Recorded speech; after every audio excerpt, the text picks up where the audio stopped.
Bienvenue sur Africa 24 dans cette nouvelle édition de l'Africa Tonight. Voici les titres. Présidentiel au Congo, le président Denis Sassou Nguesso bat campagne à travers le pays. Le chef de l'État qui brigue un troisième mandat présente son nouveau projet de société, la marche vers le développement. Exécuté au cours des 5 prochaines années, il mettra l'accent sur l'agriculture, le social et l'emploi des jeunes selon lui. Sam, l'Africain, témoigne actuellement au procès de Laurent Gbagbo. L'homme d'affaires libano-ivoirien Sam Mohamed Jichi, de son vrai nom, est le 5e témoin appelé par l'accusation. Sa présence suscite de vives polémiques. Nous verrons pourquoi. Forum mondial pour la science en Afrique. 500 scientifiques et décideurs sont actuellement au Sénégal pour le Next Einstein Forum. Le NEF 2016 entend faire le point sur les avancées scientifiques et technologiques du continent. Campagne électorale au Congo, à Brazzaville. 9 candidats sont lancés dans la course à la magistrature suprême. Le président sortant est lui aussi candidat. Denis Sassou Nguesso est actuellement en train de sillonner le pays afin de mettre en exergue les réalisations accomplies par son gouvernement. Un reportage de Jacques Amboka, envoyé spécial au Congo. Troisième jour de campagne du président sortant candidat à sa propre succession. Denis Sassou Nguesso a battu campagne ce lundi 7 mars 2016 dans le département de la Likwala. Le candidat président a tenu 3 meetings dans la préfecture d'Imfondo et aux sous-préfectures de Betou et d'Enyele. Partout où est passé le candidat Denis Sassou Nguesso, des milliers de ses sympathisants sont venus lui exprimer leur soutien tout en espérant que les besoins de la communauté trouveront des réponses une fois leur candidat élu. Moi, je suis un agriculteur. Notre besoin, c'est d'abord celui de la route. Nous cultivons les champs, mais il nous est difficile d'évacuer nos produits vers les centres de vente.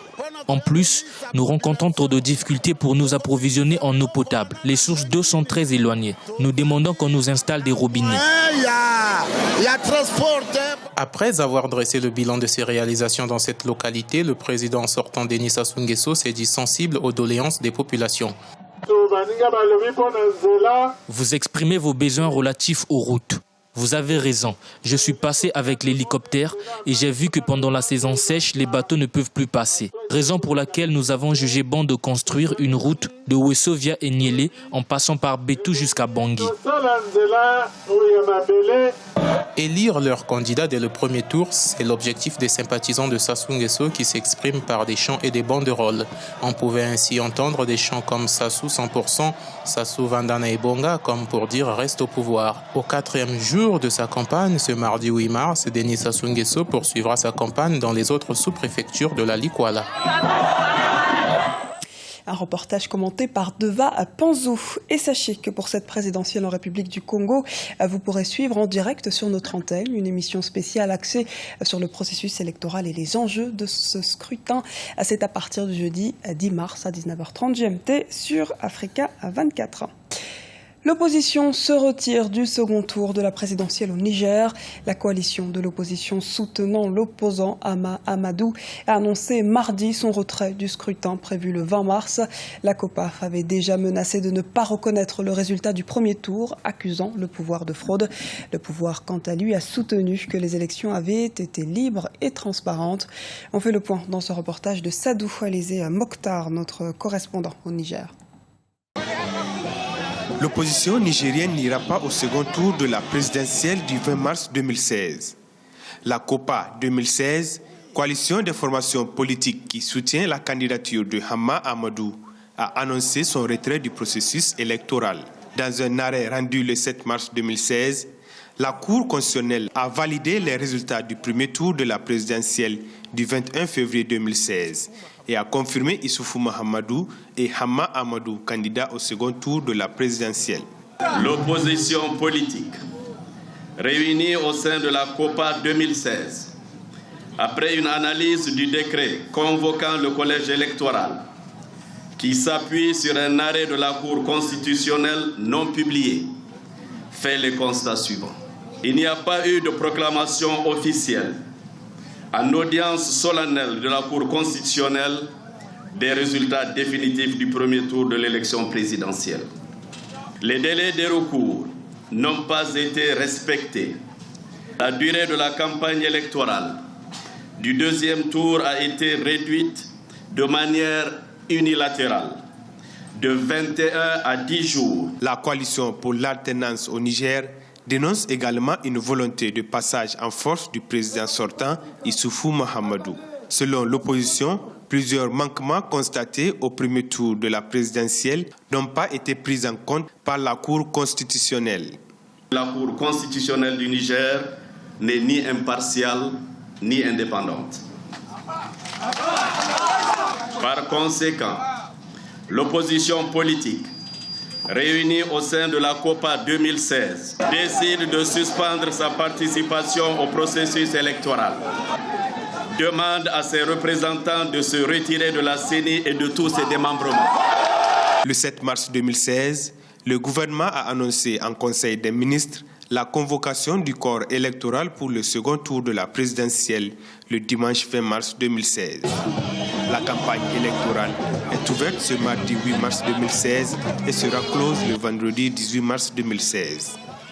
Le président de la République sortant, Issoufou Mahamadou, a lui lancé sa campagne ce mardi 8 mars à Agadez, au nord du pays.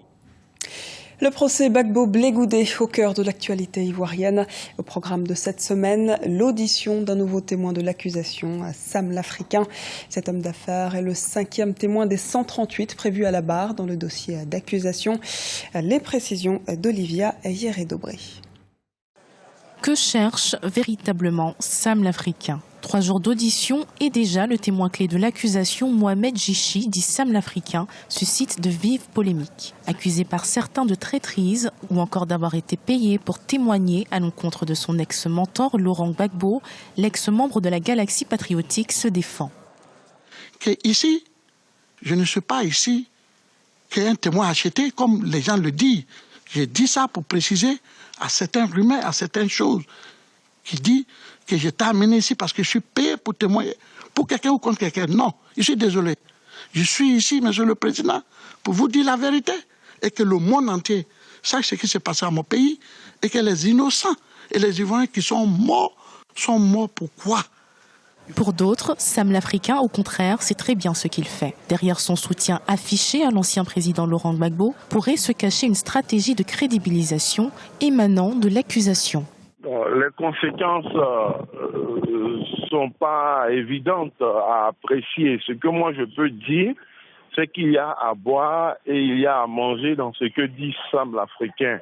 Il y a quelques personnes qui ont dit que ce n'est ni un témoin à charge, ni un témoin à décharge, c'est plutôt un témoin à surcharge. Il tire dans tous les sens, il dit des choses qui peuvent paraître être favorables à Laurent Gbagbo, à Blegoudé, et ensuite il dit des choses qui peuvent paraître défavorables aux autorités actuelles. Et l'accusation le trouvait hostile, mais ça ressemble peut-être aussi à une stratégie pour le crédibiliser et laisser entendre que, comme lui-même il a dit à plusieurs reprises, qu'il n'est pas un témoin acheté, qui n'est pas en mission, qui n'a pas été corrompu, qui n'a pas reçu de l'argent pour venir parler. Donc, lorsqu'on a planté le décor pour le présenter comme un homme crédible et qu'on regarde l'ensemble des propos qu'il tient, on se rend compte qu'il livre certains éléments tout en revendiquant sa proximité avec Laurent Gbagbo. Donc je me résume pour dire qu'il y a à boire et à manger dans ce qu'il dit et il faut prendre ça avec un peu plus de recul et ne pas applaudir trop tôt, trop vite. Les auditions du témoin de l'accusation dans le procès de l'ancien chef de l'État Laurent Gbagbo et de l'ex-leader des Jeunes Patriotes se poursuivent et semblent ne pas avoir livré toutes leurs surprises. Et sachez que notre antenne reste mobilisée pour vous faire vivre en direct le procès de Laurent Gbagbo et de son co-accusé Charles Blegoudé devant la Cour pénale internationale. La retransmission débute dès 9h30 GMT sur Africa 24. Comme chaque année, 8 mars commémore la Journée internationale de la femme. La Guinée équatoriale l'a commémorée ce mardi en mettant l'accent sur l'évolution des droits des équato-guinéennes. Pour les autorités, de 1979, jour de la libération de la nation, à aujourd'hui, le bilan est jugé plutôt positif. Un reportage de notre correspondant en Guinée équatoriale, Léopoldo Enemé Mbasoué. La communauté féminine de la Guinée équatoriale a célébré le 8 mars, Journée mondiale des femmes. Avec le thème « La parité en 2030, avancer plus vite vers l'égalité des sexes », les Équato-Guinéens ont dressé le bilan des progrès réalisés depuis l'époque coloniale. Pour le président de la République, Théodore Obiang Bazoro, c'est le moment d'encourager les femmes équato-guinéennes et de reconnaître leur contribution pour le développement du pays. En Guinée équatoriale, nous savons qu'il y avait une règle traditionnelle qui a établi la différence entre les hommes et les femmes, en particulier dans le monde du travail, parce que les femmes ne peuvent pas avoir accès à certains emplois. Elles étaient également moins bien payées que les hommes, et depuis 1979, la principale préoccupation de ce gouvernement a été d'élever le niveau de vie des femmes ainsi que celui des hommes. Aujourd'hui, ce qui compte est la capacité et la valeur de la personne. Le but du 8 mars est de réfléchir sur les conditions de la femme dans le monde et de lutter contre les inégalités faites aux hommes. Esta fiesta para la mujer guineana Pour la femme équato-guinéenne, le 8 mars, c'est un jour de réflexion. Un jour où nous nous souvenons d'où nous venons, où nous sommes et où nous voulons aller. Aujourd'hui, les mentalités et les conditions des femmes doivent évoluer. Depuis le 3 août 1979, la femme a commencé à acquérir de la valeur en Guinée équatoriale. Nous sommes ici pour commémorer le 8 mars avec notre mère Constancia, première dame du pays. En fait, nous apprécions toute l'aide qu'elle donne aux femmes équato-guinéennes. Les discriminations et les violences que subissent les femmes sont toujours présentes dans la société. Le 8 mars est un moment pour faire entendre des voix féministes sur les enjeux politiques, sociaux, économiques et culturels. La recherche scientifique à l'honneur au Sénégal. Le Next Einstein Forum 2016 se tient actuellement à Dakar. Organisée jusqu'au 10 mars, la conférence entend promouvoir les découvertes et les innovations scientifiques du continent. L'enjeu est aussi de mettre en exergue la jeunesse africaine au cœur de cette thématique. Les précisions de Gladys Mwamba.